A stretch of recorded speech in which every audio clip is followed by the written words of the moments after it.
One of the fun things about being an abstract artist is that there's a lot of different directions that you can go. For example, in some cases, abstract art can be very geometrical, and in other cases, it can be abstract. And on today's project, we're going to take both of these methodologies and blend them together to create something unique and really special. This week on Mixed Media Masters.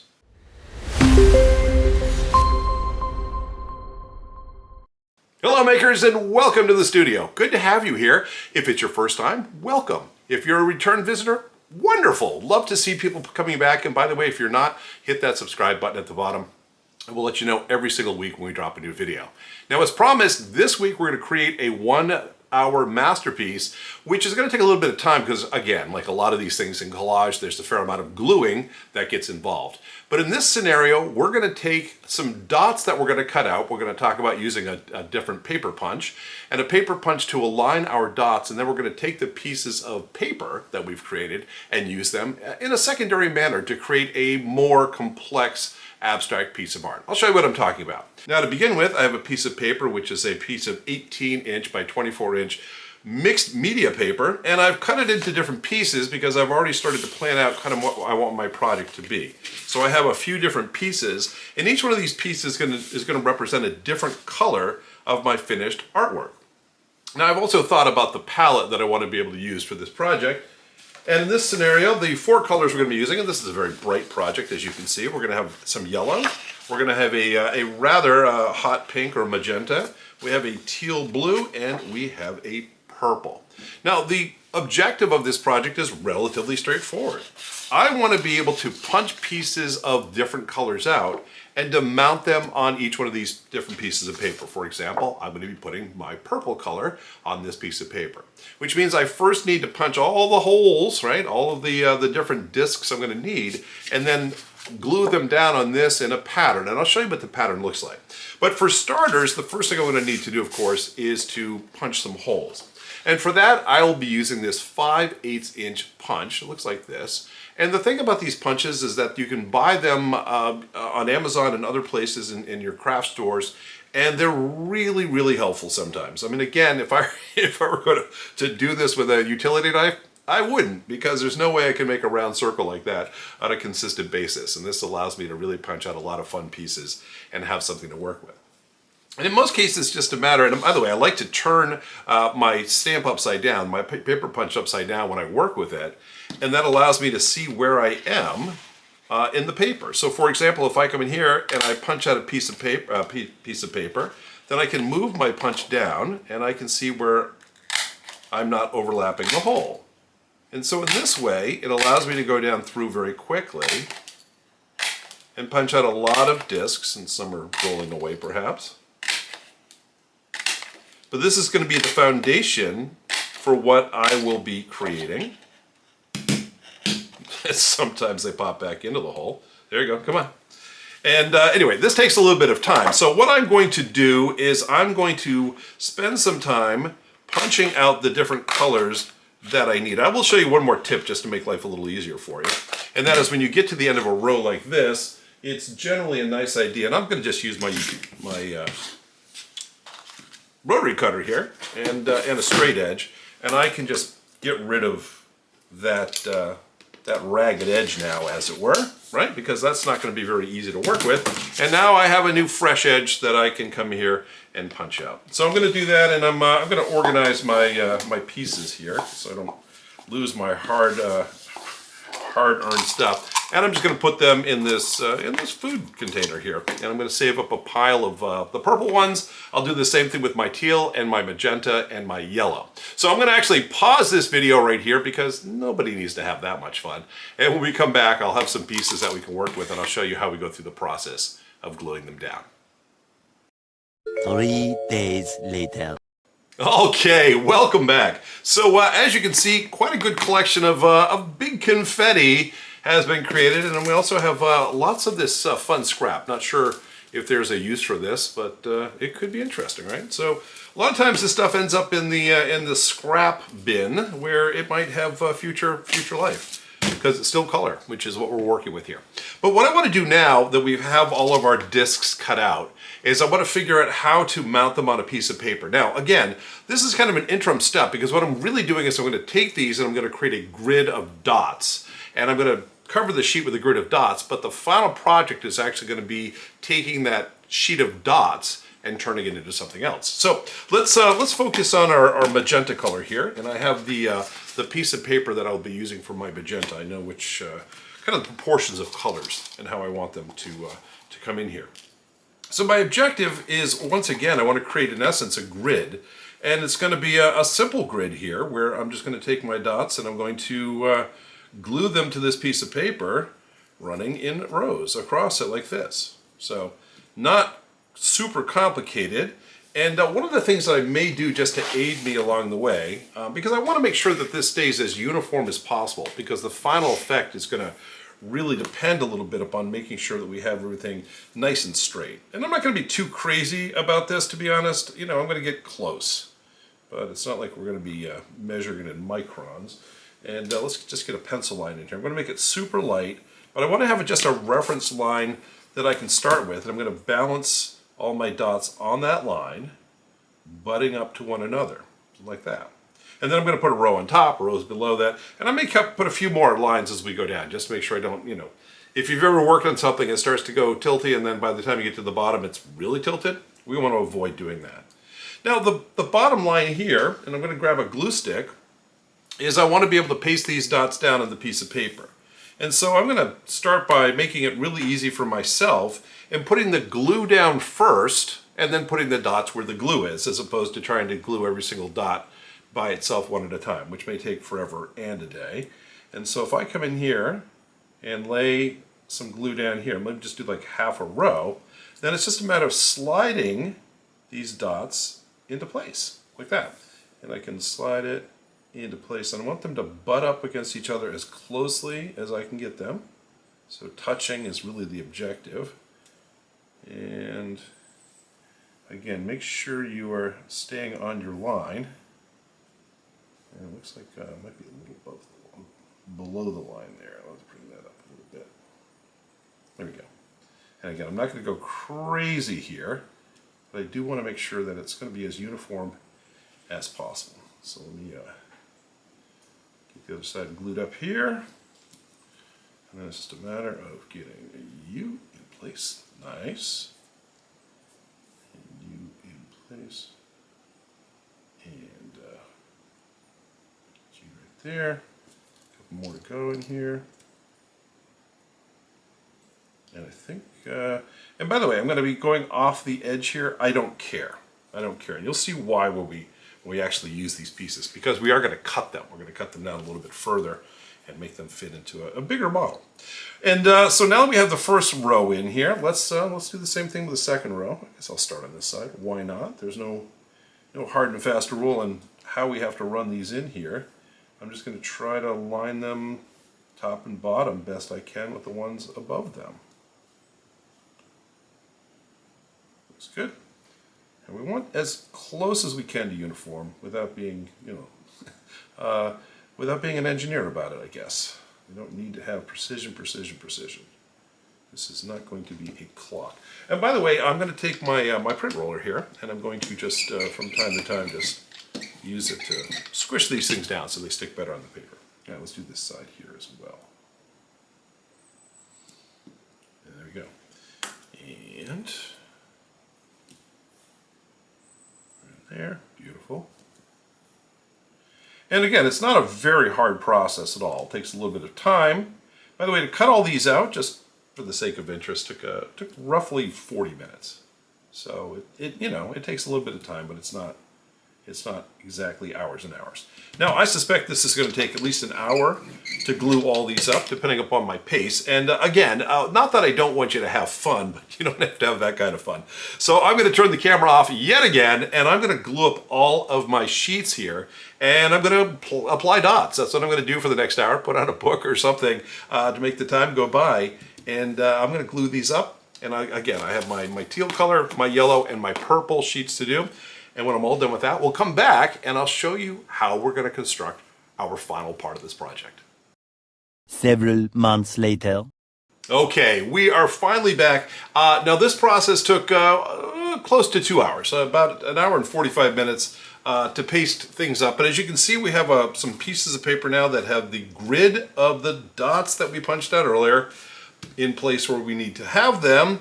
And now what we're thinking about is how can we combine these different palettes, if you will, together. And here's my consideration.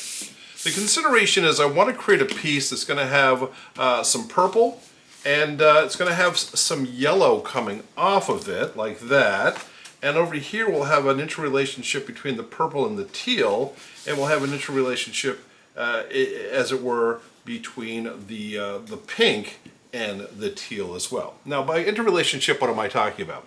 Well, the thought here is we find a way to connect these different separate pieces together by aligning the dots on them. Okay, so since I've constructed these all with the same grid, what I can do now is if I were cut into this, I would create basically two pieces that would butt up against one another, and they would have the same pattern of dots. We would change colors, of course, from pink to blue, but the dots would actually mesh. And so that is really the consideration here, is how can we take these, line them up, and then chop them in such a way that we create a new interrelationship. And I'm thinking of curved lines as opposed to these dramatically, square lines here. So the first thing I want to do is I want to use these little clips that I have. These are almost like, these are used in sewing for holding pieces of fabric together while they're sewing in place of common pins. But one of the nice things about using these is they don't mark the surface and they allow you to hold things down tightly. Now what I'd like to do here is I would like to find a way to connect these two separate pieces of paper together in a way that they can correspond. And again, the dots are the easiest way to do it. Now, we may not get super, exact, but we can get pretty close. And it looks at this point that these dots are lined up. I'm just going to put one of my clips in here to hold that. And the same thing down here. I think I'm holding up pretty well in that area. Let me just put my clip on the corner here to hold these pieces. All right. Maybe I'll need to slide it in just a little bit. There we go. All right. Now the consideration is I want to have these two pieces go together naturally. And so one of the things I can do with these pieces on top of one another is that if I cut a line, right, each one of these pieces, the piece below and the piece above, will have the same exact cut. And as a result, it's almost like cutting out jigsaw puzzle pieces where those pieces are cut from the same die and as a result fit perfectly. Now what I want to be able to do in here, it's entirely up to me. I am thinking, and I've drawn this out a little bit to give a quick sketch to give myself an idea, is that I want to create a kind of a curving line across this blue. All right, so it's a one shot here. And I'm going to make my piece with whatever happens here. But I'm simply going to start and make sure that, let me pull this down a little so you can see all of it. And I'm going to just bring my rotary blade up in kind of an arc like this. All right, so here we go. Fingers crossed, everything goes according to plan. And again, I'm giving it some good pressure so that I can have the best results. Okay, now I might need to do it again just to get through both of these layers, and this is where these get a little hinky here. There we go. All right, I think that's fairly clean, not such a bad deal. Now, as a result, let me unclip these and kind of share with you what I was hoping for, and it should work out pretty well, is that now you can see the red and the blue, because they have a common cut. Now we can actually put them together and they look like they belong. That seam is very natural. Okay, so that's something I'm pretty excited about right there. Now I may create a curve on the other side here, but we'll do that after we kind of get everything else constructed a little bit. So the relationship between the blue piece and the pink piece is in good shape, and again I'm pretty happy with how they mesh. It's a little tiny bit off down here, but not so bad. It looks really good. Okay, so let me put the red one aside. That'll be our piece, and I'll tuck this one away for the purpose to be used later. And let's create an interrelationship now between the purple and the blue piece. And, you know, again, I want to be able to find a good interrelationship between these so I can pin them down. So let me just do the same thing I did before. I'm going to come up here to the top and I'm going to align the blue with the blue. I mean the blue with the purple. So these dots are pretty well lined up, and if I need to move that up, I will. That's a little hard to see through things, so. Okay, and then down here, looks like there's some consistency. Let's also do a similar curve. So I'm going to run my blade up and do a curve like this. So I'm going to go start down here, go towards the blue, and then away from the blue as I finish the curve. Okay, makes sense? And again, we get one shot at this. So blade in and curve up like that. And a fair amount of pressure going into that. This has come off okay. Let's see if we can get the piece underneath to release. Looks like we're almost there. I want it to be as... There we go. Okay, so that piece is coming out. So this will be a waist piece, and this will be a waist piece, but now I can put these two pieces together, and looks like we have it right about there. There we go. And we see how the blue and the purple are aligning pretty well. It's not exact, but it's pretty darn good. And I'll be very happy with that. That's just the illusion of how that comes together. All right. So, and now we can start to see as we pull. Let's see, there we go. So those three pieces will work. And the last thing I want to do is I'm going to create an interrelationship between the purple and the yellow. So let me pull the red and the blue out of the way for a second. And let's kind of see what we want to be able to do here. Let's see, best way to do this. Yeah, I think this will work out for what I want to do. Let me carefully pin right here. I'll at least get one thing that pulls it together, and let me just look and make sure that things are lined up. Looks like we come down just a teeny bit. Okay, that looks like it can go right there. And again, let me just get another one of these clips into place over here. Okay, and that will hold that. And I'm thinking that in order for this to work, I need to also get the interrelationship between these pieces. Let me just clip them right on their intersection, just enough to hold them in place. And there we go.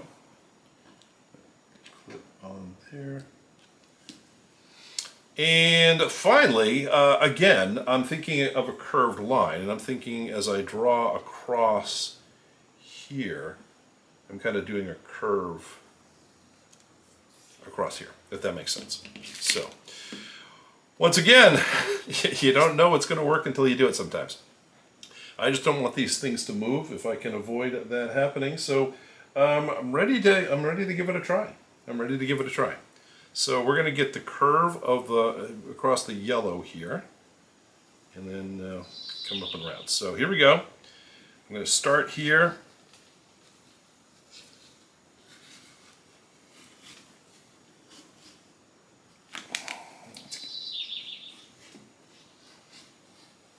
Okay.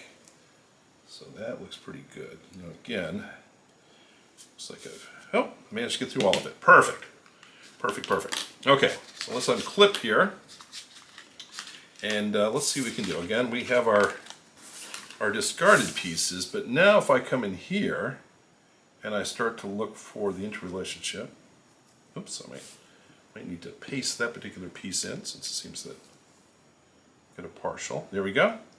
So that will go there, and this will go here, and this will go down here like this. Now that's just a starting point, right? So what we've been able to do is at least get the pieces cut so they have an interrelationship. What we still have to do is figure out what the outside is going to be, because I'm not leaving, these square edges, right? So the interrelationship now is be able to find a way to create curves or lines or whatever I want to do here. Now to make this work, I think the easiest thing to do would be to use a little bit of transparent tape here, and I'm going to work on the back side best I can. Let's get these lined up, and let's just make sure that there's just a way to hold these together temporarily. We don't want them to shift and have to constantly put them back together. So I'm going to do what I can to get under here. There we go, and there we go. Just create a little temporary patch and do the same thing over here with this. Okay, so those will work. Again, we'll do a little patching here. Some of those pieces have come off. And let's do the same thing with these pieces here.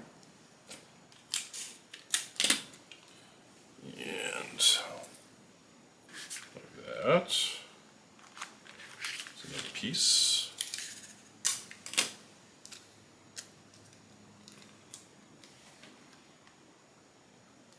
There we go. And now, let's just position the blue piece onto it where it should go.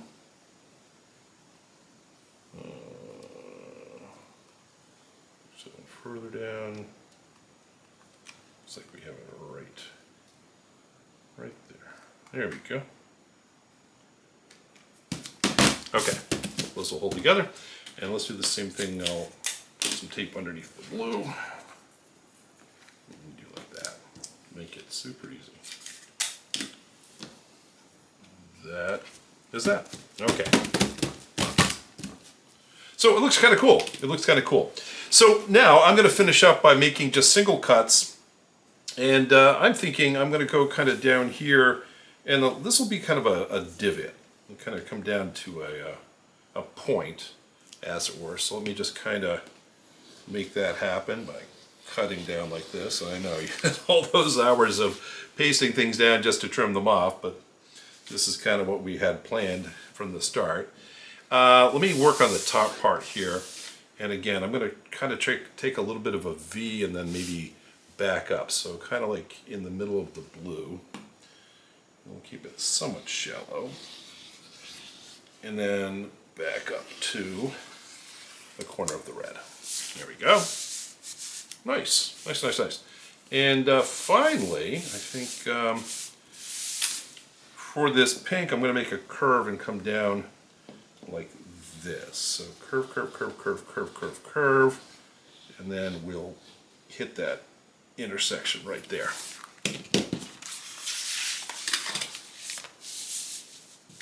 It is different. It's definitely an interesting thing. As for this piece here, the yellow, I think I'm gonna just give it a curve and bring it up like that. Okay, so again, there is no right answer here, and there's a certain amount of interesting scrap. I don't know if this will come in handy for any other project, but something to keep into consideration. But the goal here was to create these different pieces and then put them back together again, make them look like they belong. Now I'm going to have to do some damage repair in here so we get that mesh, because everything just seems a little bit off. But I'm not unhappy with how it's turned out. Now the ultimate goal is to get it on a piece of 18 by 24 inch watercolor paper as a place to mount it down. Now the consideration here is that this might be the kind of thing that is a horizontal piece, because it's going to fit beautifully in the horizontals. You know, and what I want to do with this, do I want to soften the corners? Do I want to keep them sharp? I'll have to think about that. I think this is going to be an interesting piece.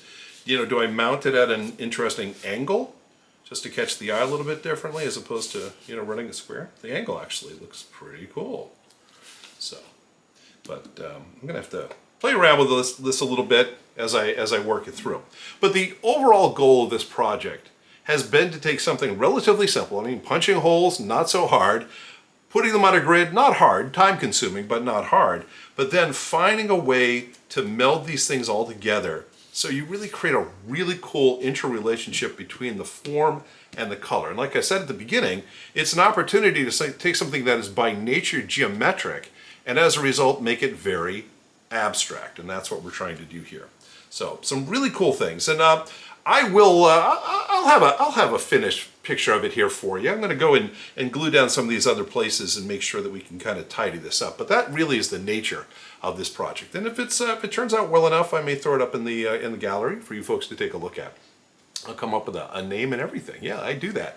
Anyway, this is all I wanted to share with you today. Again, a fun 1 hour masterpiece that may take a couple of hours in prep time and stuff to do. But again, part of the joy of creating any kind of art is really an opportunity to just be involved, right? Have purpose, have some focus, and just let time take care of itself. You're kind of focused on making something interesting happen. And when you're done, the visual representation that you're going for, that's the reward. So anyway, I hope this has been a fun project for you and you get a chance to follow along. And as always, if you do attempt any of the projects that I'm sharing with you, I would love to see your results. I'd love to see pictures so I can share them with people as well. Anyway, that's all I have for you today. This is Spider. Thanks so much for dropping by, and I'll see you next time.